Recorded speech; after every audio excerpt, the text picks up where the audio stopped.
আসেন আমরা একেবারে জমি থেকে লাল টকটকে তরমুজ কেটে খাচ্ছি, দেখতে পাচ্ছেন এই পাশে তরমুজের আরেক খণ্ড আর এই পাশে আমার হাতে এক খণ্ড।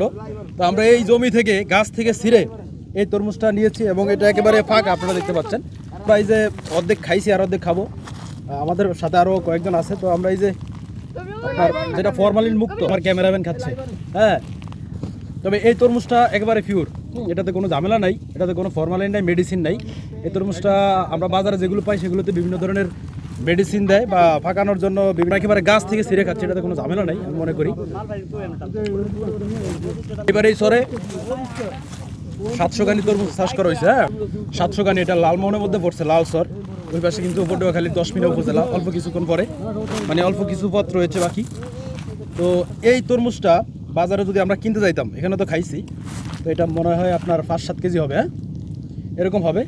তো এটার দাম বাজারে 250-300 টাকা নিত আমাদের কাছ থেকে, 120 টাকা, 10 টাকা বা 80 টাকা এরকম ক্ষেত থেকে ব্যাপারীরা কিনে নিয়ে যায়। বাজারে এগুলো যারা ব্যবসা করে তারা আপনার 50 টাকা কেজি বিক্রি করে, আপনার রাজধানী কারওয়ান বাজার টাজার যা আছে ওইখানে। তো এই তরমুজ আপনার ক্ষেত থেকে মাত্র 80 টাকা 100 টাকা এরকম কিনা পরে বাজারে নিয়ে এগুলো বিক্রি করে 250, 300, 350 এরকম। তো খুব ভালো লাগলো, এই তরমুজটা একবারে ফেঁকে গেছে। এখন তরমুজ মোটামুটি শেষের দিকে, শেষ পর্যায়ে